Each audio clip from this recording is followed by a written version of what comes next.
20%로 노덕봉의 사업을 통째로 가져오는 짓을 해낸다 이겁니다. 엄청나죠? 능력자야 아주.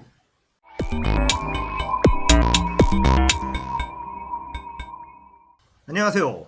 딱딱한 뉴스를 쉽고 재밌게 풀어드리는 시사건건 홀스영입니다. 자, 이번에 다룰 이야기는 재수사 나선 윤석열 장모 이야기입니다. 자, 윤석열의 장모, 그의 전형적인 사기꾼 모녀거든요. 해먹은 게 한두 건이 아닙니다. 이들이 사업한다고 손만 대면 그와 동업한 사람들은 전부 다 감옥에 가거나 망합니다.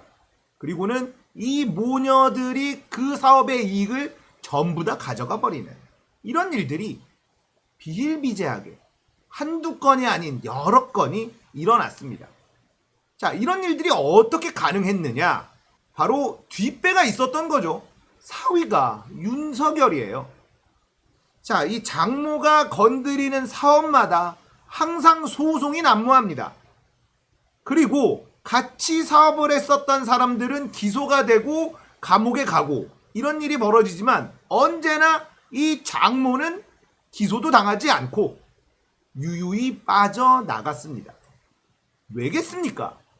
윤석열이 뒷배를 봐줬기 때문이다 라는 의심을 하는 건 너무나 당연한 일 아닐까요? 자, 이번에 재수사에 나선 사건은요, 수천억 원 납골당 편취 의혹 사건입니다. 자, 가지가지 해먹었어요. 자, 도이치모터스 주가 조작, 여기에 이 윤석열의 마누라가 연루되어 있다라는 의혹 많이 들어보셨을 거고, 이 장모는 뭐 한두 건이 아닌데요, 납골당 사건까지도 나옵니다. 이거는 그 전에 언론에서 다뤄지지 않았던 거예요. 설명하자면 복잡하고 길어서 그냥 오늘은 요 납골당 이야기만 할게요. 한두 가지가 아닙니다. 이거 다 털면 장모 그리고 윤석열 감옥 가는 걸 피할 길이 없어요. 피해자들이 너무나 많고 거기에서 빠져나간 의혹이 한두 건이 아니에요. 자, 한겨레 신문에서 보도가 나왔는데요. 윤석열 장모가 수천억대의 납골당 사업을 편취했다. 한마디로 동업으로 같이 하다가 그냥 혼자 꿀꺽 먹은 사건이에요. 네. 비슷한 패턴입니다. 이 장모가 하는 사건들을 보면요, 비슷한 패턴이에요. 이 윤석열의 장모가 하는 사업들을 보면 혼자서 잘 안 합니다. 동업자를 끌어들이고 사업을 시작한 다음에 그 동업자는 결국은 나가리가 돼버리는 이런 일들이 항상 벌어집니다. 자, 그리고 윤석열 장모의 사업에 항상 등장하는 은행, 신한저축은행. 예, 여기서도 등장을 또 하네요. 내용을 한번 보도록 할게요. 자, 동업자 노덕봉 씨가 고발을 한 사건입니다. 고발 내용은 이 납골당 사업에 관련해서 노덕봉으로부터 명의신탁받은 주식 10%를 이 장모 최 씨가 불법으로 양도해서 사업권을 빼앗았다. 이런 고발이 들어간 겁니다. 이 노덕봉 씨는 이 장모 최 씨가 법조 브로커 김 씨와 짜고 자신을 속인 뒤 납골당 사업권을 빼앗아 갔다. 이렇게 주장을 해요. 자, 여기에 나오는 법조 브로커 김 씨는요, 여기만 등장하는 인물이 아닙니다. 이 장모 최 씨랑 약간 소울메이트, 사기치는 소울메이트예요. 둘이서 많이 해먹었습니다. 곳곳에 등장하는 인물이에요. 이 장모 최 씨의 사기치는 것들을 따라가다 보면요, 어떤 사업체가 하나 나오는데 이 장모의 이름에서 한 글자, 이 김 씨의 이름에서 한 글자, 요렇게 딴 사업체가 또 등장을 해요. 예, 사기치는 아주 환상의 짝꿍이다. 요렇게 기억하시면 됩니다. 이 법조 브로커 김 씨. 요 분도 기억하고 있어야 돼요. 이 양반도 감옥 갈 예정이다 라는 생각을 하고 있습니다.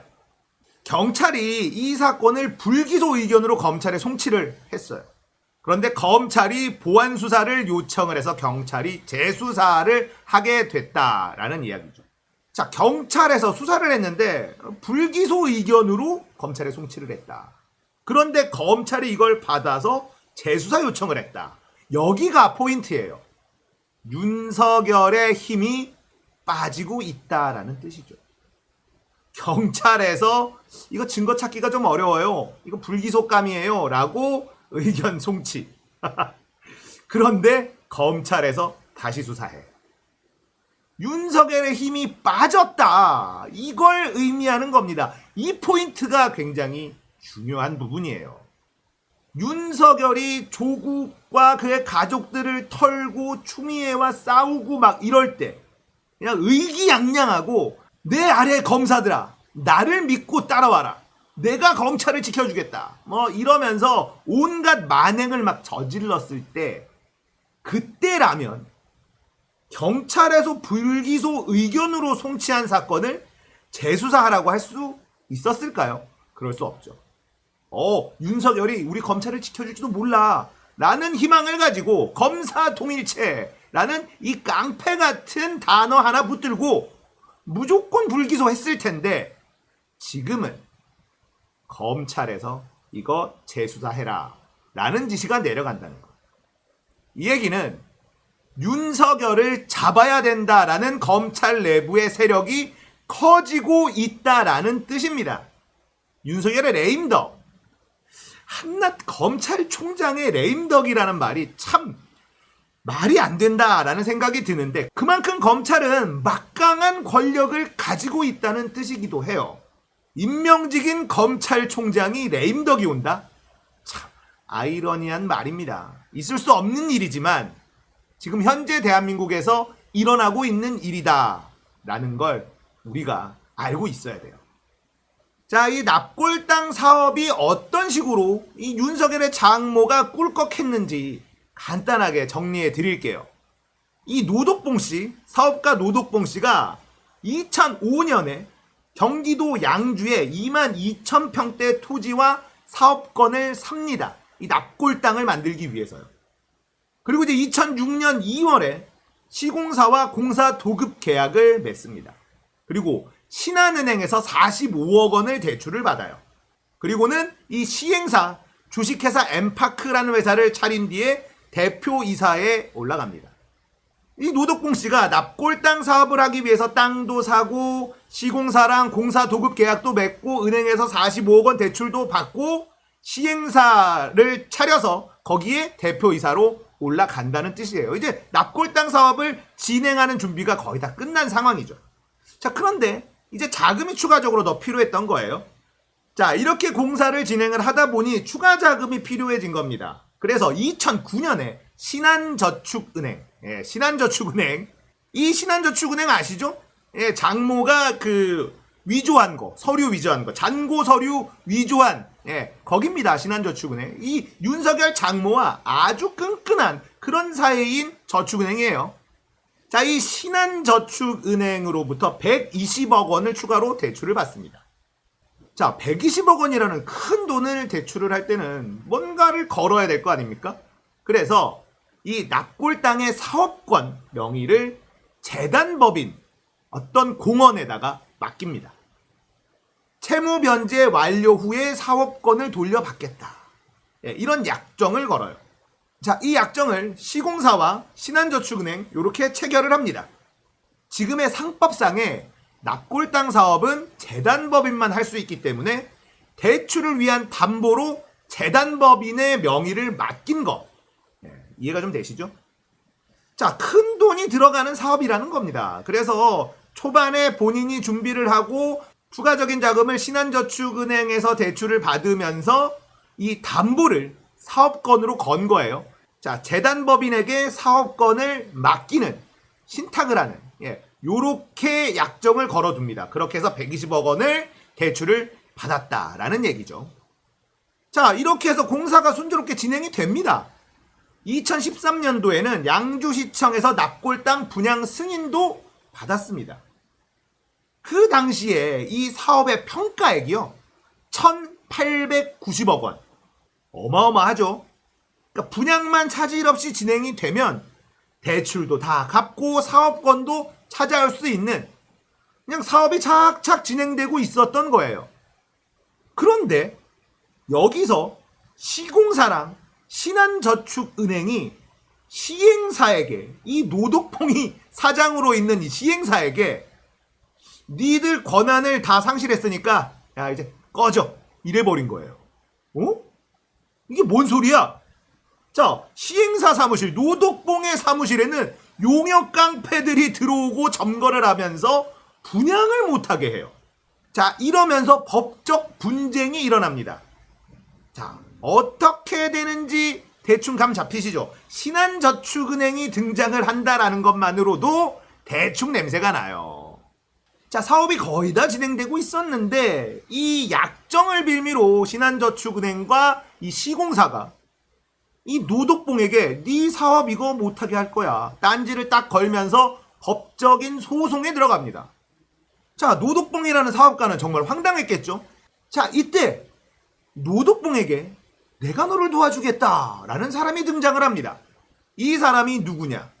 바로 윤석열 장모의 소울메이트 법조 브로커 김씨.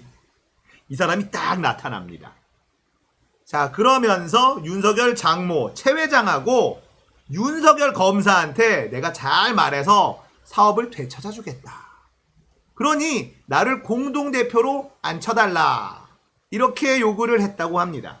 그래서 2016년 이 법조 브로커 김씨를 공동대표로 앉혀줘요. 자, 노덕봉 씨는 덫에 걸려버린 거죠. 자, 공동대표가 되자 태도가 돌변합니다. 자, 이 법조 브로커 김 씨는 이 장모 최 씨로부터 양도받은 시행사 주식 10% 그리고 대표이사직을 활용을 해서 주주총회를 열어요. 그러면서 이 노덕봉 씨를 대표이사 및 이사직에서 해임해버립니다. 황당하죠? 그냥 날로 먹어버려요. 이 시행사 주식 10% 가지고. 이 시행사라는 건 노덕봉이라는 사람이 대표이사직으로 앉아있던 그 회사입니다. 여기에 윤석열 장모 최 씨가 주식 10%를 가지고 있었는데 이 10%로 노덕봉의 사업을 통째로 가져오는 짓을 해낸다 이겁니다. 엄청나죠? 능력자야 아주. 자, 이 노덕봉 씨는 이 법조 브로커 김 씨가 이 과정에서 주주 명부를 조작해서 내가 회장으로 있던 추모공원 소유 시행사 주식 30.4%를 자기 측근 소유로 조작을 했다. 이를 위해서 캄보디아에 있던 이 암흑의 이사가 국내에서 열린 이사회에 참석한 것처럼 위조하는 등 의사록을 조작했다. 이러면서 관련 자료들을 경찰에 제출을 했습니다. 자, 대충 어떤 식인지 그림이 그려지시죠? 이 노덕봉 씨와 같이 사업을 하려고 이 시행사의 주식 10%를 가지고 있었던 윤석열 장모 최 씨. 신한저축은행에서 거금을 대출을 받으면서 이들이 공작이 시작이 된 겁니다. 정말 나쁜 놈들이에요. 사업평가액 1890억 원짜리를 이 10% 주식을 가지고 꿀꺽해버리는 어마무시한 인간들이다. 예, 사기꾼도 이 정도 되면 인정해줘야 되는 거 아닌가 싶습니다. 진짜 날먹이라는 말이 딱 이럴 때 쓰는 거예요. 날로 먹어버렸어요. 자, 이 윤석열 장모가 가지고 있던 이 시행사의 10% 주식은 어떻게 해서 생기게 된 거냐? 사업을 한창 하다가 돈이 쪼달려 경제적으로 어려움을 겪고 있었던 시기가 있었어요. 그게 2009년도. 이때 경영권 방어를 위해서 최 씨에게 명의신탁을 해줍니다. 힘들 때 명의신탁으로 도움을 좀 받은 거죠. 그런데 이 장모 최 씨는 자기가 명의신탁해 놓은 걸 그냥 양도해버렸다는 거예요. 야, 진짜 나쁜 놈들이다. 자, 처음부터 납골당 사업 자체를 노렸다라는 증언도 나왔습니다. 2008년부터 이 납골당 사업을 탐냈다라는 증언이 나왔어요. 시공사 대표랑 사업을 경매로 나눠 먹자 이러면서 30억 원을 준비하려는 움직임이 있었다. 이런 증언도 있고요. 대출 받는 것을 방해해가지고 사업이 중단되면 헐값으로 먹으려는 계획이었다라는 거예요. 이런 계획도 세웠다는 겁니다. 자, 거기다가 제가 말씀드렸죠. 이 신한저축은행. 이 신한저축은행의 등장, 이게 최 씨의 계획이다 라고 보고 있다고 합니다. 이 투자 피해자들이 굉장히 많은데 갑자기 신한저축은행에서 120억 대출이 나왔던 것, 이게 최 씨의 계획이었다라는 주장이 있어요. 둘이 워낙에 끈끈해. 신한저축은행하고 윤석열 장모하고. 자, 신한저축은행은 이 장모가 잔고증명서를 위조한 사실이 밝혀졌지만 이 장모 최 씨에게 어떠한 법적 책임도 묻지 않았어요. 이 신한저축은행하고 윤석열 장모하고는 특수관계다라는 걸 알 수가 있죠. 자기 회사의 잔고증명서를 위조한 사람, 이런 사람이 있는데 걸렸어. 근데 법적 책임을 묻지도 않아. 그 이후에 이 윤석열의 처 여기 회사에 후원도 해줘. 뭔가 구린내가 너무 심하게 나죠. 자, 내용이 좀 복잡해서 좀 길었어요. 자, 이제 재수사를 하게 됐다. 명명백백 밝혀내야 됩니다. 밝힐 게 많아요. 그리고 밝힐 수 있습니다. 그동안은 윤석열이 뒤에서 딱 봐주고 있으니까 어느 순간순간에 수사가 멈춰. 그리고 기소가 안 돼. 뭔가 진행이 안 돼요. 그런데 이제는 상황이 달라졌습니다.